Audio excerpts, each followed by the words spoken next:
오늘은 영적 체험을 위한 방법이라는 제목으로 나누고자 합니다. 부제는 예수님을 만날 수 있는 방법이라고 하면 적당하겠죠? 이 강의를 듣는 분이 그리스도를 알고자 애쓰는 신자라고 생각하고 이야기합니다. 주님께로 나아가는 방법은 두 가지가 있어요. 첫째는 성경 말씀으로 기도하는 것이고, 둘째는 하나님의 임재를 기다리는 거예요. 성경 말씀으로 기도하는 것이야말로 성경을 대하는 유일한 방법입니다.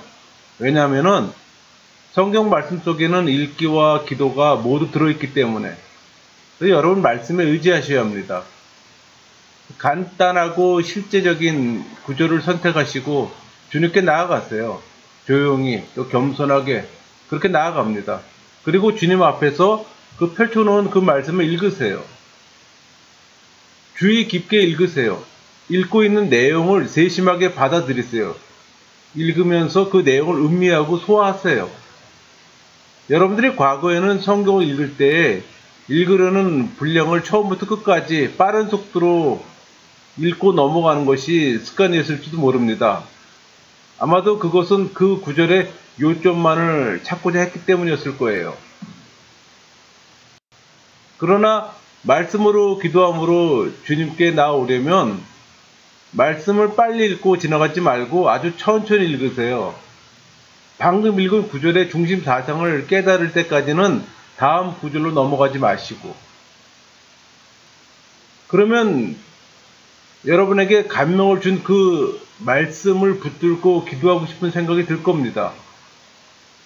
그러니까 선택한 구절에서 무엇인가를 깨달은 후에 그 부분의 핵심이 파악되었다는 사실을 확인하고 그 속에 있는 더 깊은 의미를 알아낸 후에 천천히 조용하게 그 다음 구절을 읽는 거예요. 이런 식으로 주님과의 시간을 갖게 되면은 그 시간이 끝날 때 고작해야 반 페이지 정도밖에 읽지 못했음을 아마 깨닫고 놀라게 될 겁니다. 성경 말씀으로 기도하는 것은 얼마나 많이 읽느냐가 중요한 것이 아니에요. 어떻게 읽느냐가 중요합니다. 여러분들이 성경을 빨리 읽으면 그만큼 유익이 적어요. 물론 빨리 읽으면서 내용 파악하는 것도 때로는 필요하겠죠. 성경을 빨리 읽게 되면 꽃의 표면만 스쳐가는 꿀벌처럼 됩니다. 그러나 성경 말씀을 기도와 더불어 읽는 새로운 방법을 사용하면은 꽃 속에 그 깊숙이 파고드는 꿀벌처럼 될 거예요. 그 안에 꿀을 먹을 수 있다는 얘기죠.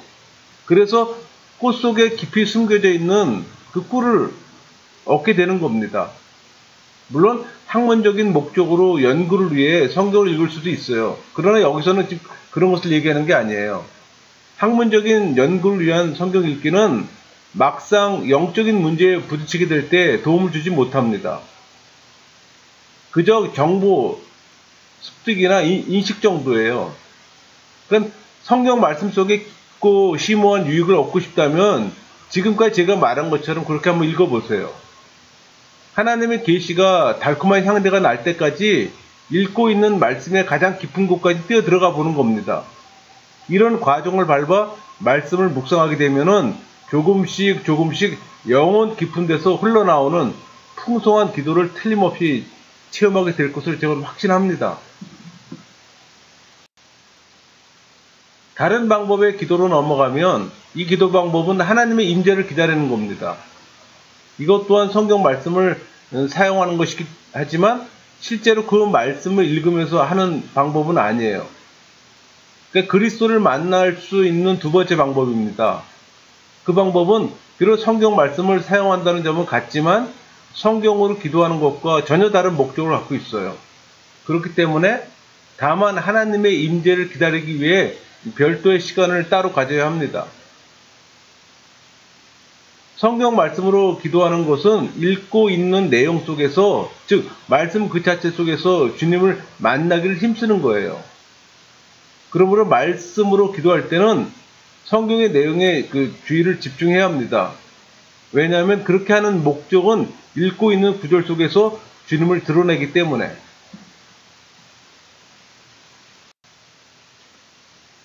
하나님의 임재를 기다리는 것은 전혀 다른 방법으로 주님께 나아가는 겁니다. 아마 이 점에 있어서 주님의 임재를 기다릴 때 겪게 될 가장 큰 어려움이 있어요. 그것은 우리 마음과 관련되어 있습니다. 그러니까 사람의 마음에는 주님께로부터 멀어지려는 아주 강한 습성이 있습니다. 그러므로 주님 앞에 나와 주님의 임재를 기다릴 때는 주님을 바라보며 또 성경을 묵상하며 마음의 평안을 얻도록 해야 합니다. 이 방법은 매우 간단해요. 먼저 성경 말씀을 읽으세요.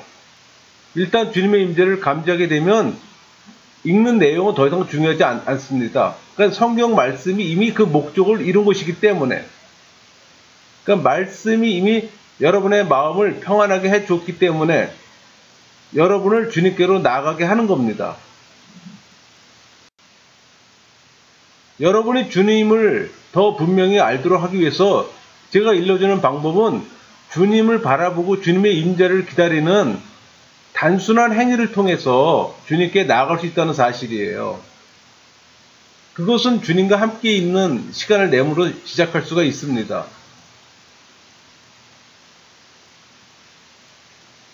여러분, 영적인 교제는 침묵 속에서 하나님을 만나는 거잖아요. 그러려면 우선 여러분이 주님 앞으로 나아가야 됩니다. 침묵 속에서. 그리고 하나님의 임재하심에 전심을 기울여야 되는 겁니다. 이 일이 어떻게 일어날 수 있을까? 이 또한 매우 간단합니다. 믿음으로 그렇게 향해 서기만 하면 되는 거예요. 믿음으로 말씀을 통해 하나님의 임재 속에 들어와 있음을 믿기만 하면 됩니다. 다음으로는 주님 앞에 서서 성경 말씀을 읽기 시작하세요. 그리고 말씀을 읽다가 잠시 중단하세요. 그때 마음을 조용히 가다듬어야 합니다. 이렇게 잠시 중단하는 것은 성령님께 마음을 의지하기 위함이에요. 그렇게 할 때 마음속 깊은 곳에서 그리스도를 의지하게 됩니다. 여러분이 이 일을 할 때 반드시 기억할 것은 지금 하고 있는 일이 말씀을 읽고 이해하기 위함이 아니에요. 여러분의 마음을 외적인 것에서 마음속 깊은 곳에 자리 잡고 있는 영적인 곳으로 지금 바꾸기 위함입니다. 그러니까 지금 이 일은 배우거나 읽기 위함이 아니라 하나님의 임재를 체험하기 위함입니다. 그러니까 하나님 앞에 서서 하나님의 임재하심에 마음을 쏟으세요. 어떻게 이 일을 할 수 있을까? 역시 믿음으로 하면 됩니다. 믿음으로 여러분은 하나님의 임재하심에 마음을 쏟을 수가 있어요. 이제 하나님 앞에서 그분을 섬기면서 여러분의 영혼에 온통 주의를 집중하세요. 그리고 마음이 분산되지 않도록 하세요. 만일 마음이 분산되기 시작하면 다시 여러분의 마음속 깊숙이 자리 잡고 있는 영적인 것들에 그 주의를 기울이세요. 의도적으로 그렇게 할 필요가 있습니다. 그러면 마음이 분산되지 않을 거예요. 외적인 것들에 마음이 쏟아지지 않는다는 얘기죠. 그리고 하나님께 더 가까이 나아가게 될 겁니다. 주님은 여러분의 영혼 속에서만 찾을 수가 있는 거예요. 여러분 마음속 깊은 곳에 곧 지성소에서만 찾을 수가 있다는 얘기입니다. 그래서 침묵 기도를 하는 거예요. 침묵 기도하는 이유가 바로 그겁니다. 구성 기도에서는 도저히 할 수 없는 것을 지금 침묵 기도를 통해서 여러분들의 하나님의 임재를 체험하게 되는 거예요. 왜? 영혼 속에 성령이 우리 안에 내주하고 계시다면은 우리 영혼 안에 주님께서 거하시기 때문에 침묵으로만 그건 가능한 겁니다.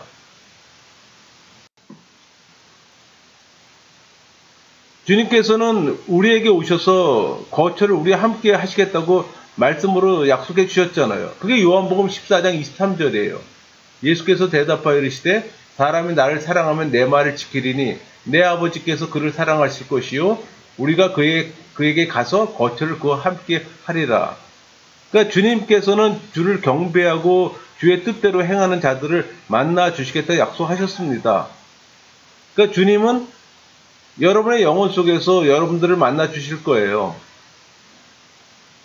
여러분 성 어거스틴 아시죠? 성 어거스틴은 자기가 믿음 생활을 시작할 때 주님을 마음속 깊은 데서 찾으려 하지 않고 바깥에서 찾으려고 하다가 많은 시간을 허비했다고 말한 적도 있어요.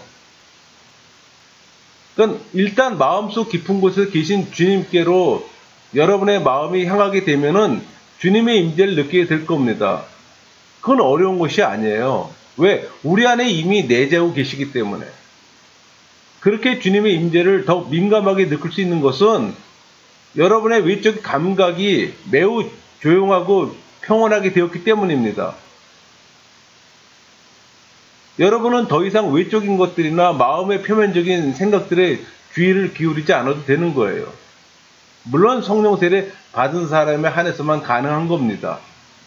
성령이 내주하고 계셔야 하기 때문에.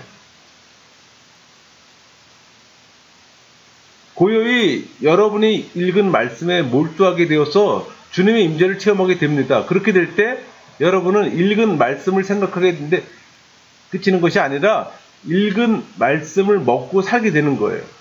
따라서 이 상태에 이르게 되면은 마음이 안식하도록 허락해야만 합니다. 바로 이런 평안한 상태에서 해야 할 일은 이미 맛보았던 것들을 삼키는 거예요. 처음에는 그것이 어려울 수 있습니다. 개인차가 있지만은 사람마다 차이가 있어요. 어느 사람은 그 임재를 빨리 경험하는 사람이 있고 그렇지 못한 시간이 걸리는 사람도 있습니다.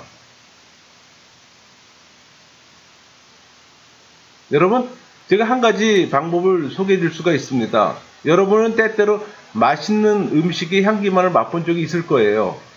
음식을 맛본 것이 아니라 그 향기만을 느낀 적이 있을 겁니다. 음식의 맛만 보고 그것을 기꺼이 삼키지 않는다면은 아무런 자양분을 얻지 못하는 거잖아요. 영혼의 경우도 마찬가지예요.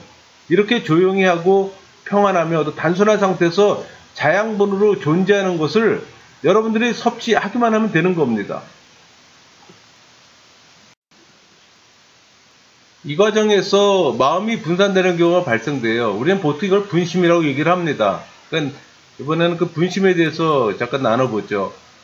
일단 성령에 깊이 감동되었음에도 불구하고 이 분심이 생기게 되면은 그 혼란한 마음을 다시금 또 주님께로 가지고 나아가 또 부지런히 힘써야 합니다. 부지런히 힘쓴다는 것은 다른 것이 아니라 흘려보내는 거예요. 그러니까 그것이 바로 외적인 마음의 그 분산을 극복하는 가장 쉬운 방법이기도 합니다. 여러분 향심 기도한 분들은 잘 알겠지만은 향심 기도를 하다 보면은 내 안에 내적 쓰레기들이 계속적으로 올라와요. 침묵 기도의 가장 큰 장애거든요, 이 분심이. 그러니까 하나님께 집중할 수 없는 그 상황이 되는 겁니다.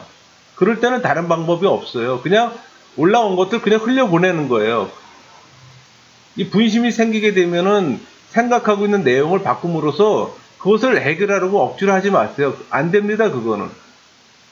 그냥 생각하고 있는 내용에 집착하다 보면 오히려 짜증만 나고 또 오히려 기도를 방해하게 돼요. 그러니까 분심이 생기게 되면은 그냥 그대로 아무런 생각하지 마세요. 그리고 흘려보내는 겁니다. 그리고 마음속에 임재해 계신 주님을 계속 바라보는 거예요. 그렇게 함으로써 분심과 싸워 이길 수도 있게 되고 또 다시는 그 싸움에 결코 직접적으로 관여하지 않게 되는 겁니다.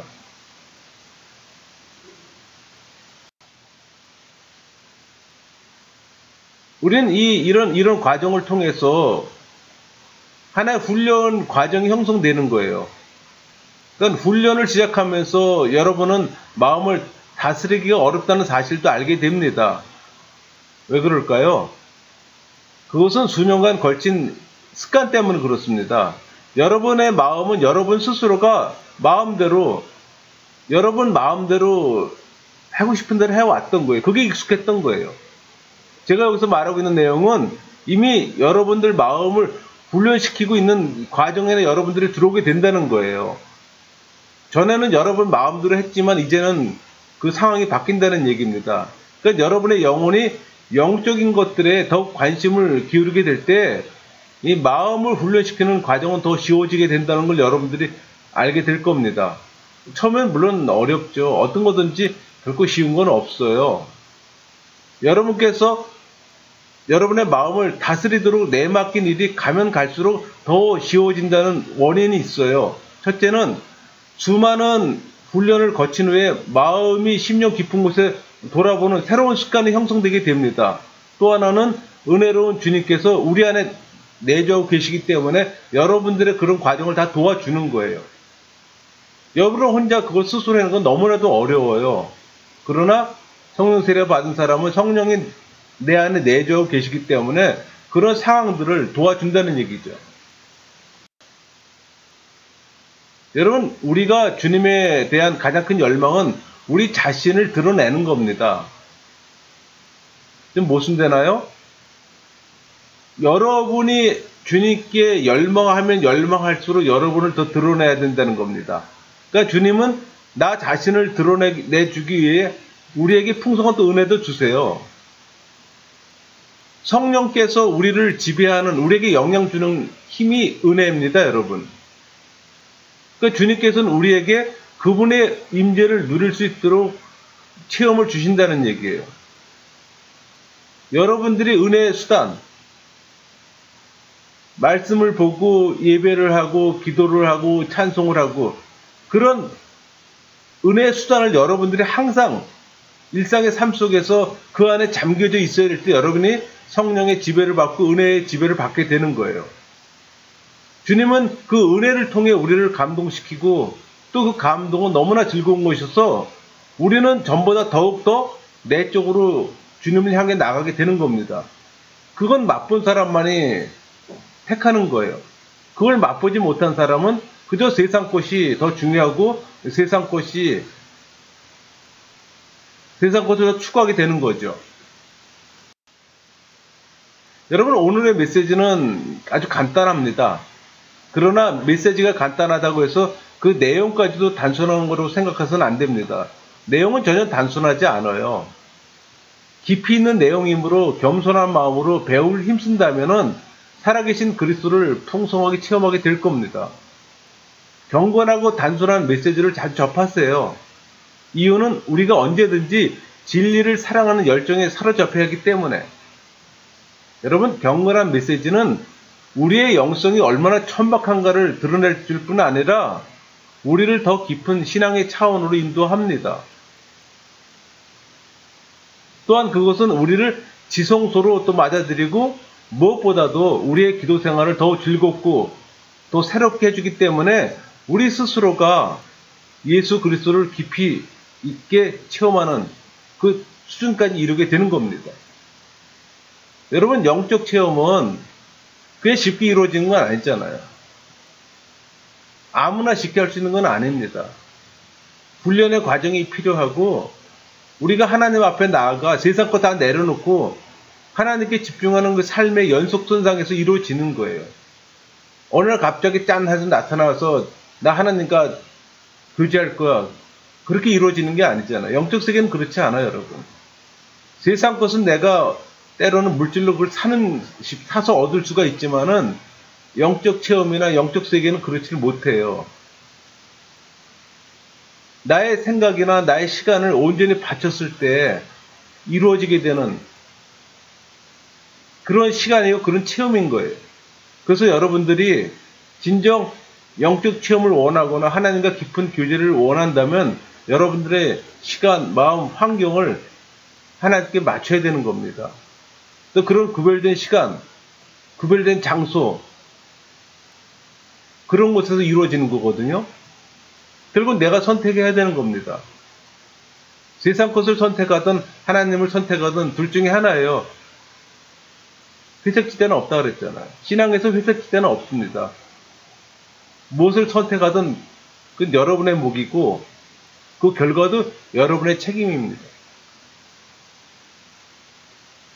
오늘 함께 영적 체험을 위한 방법을 제가 나누어 드렸는데 모르겠어요. 여러분들이 얼마큼 소화를 했는지 또 각자의 개인차가 있는 거기 때문에 여러분 모두가 하나님과 깊은 교제 안에 살아가는 여러분 모두가 되기를 소망합니다. 마치겠습니다.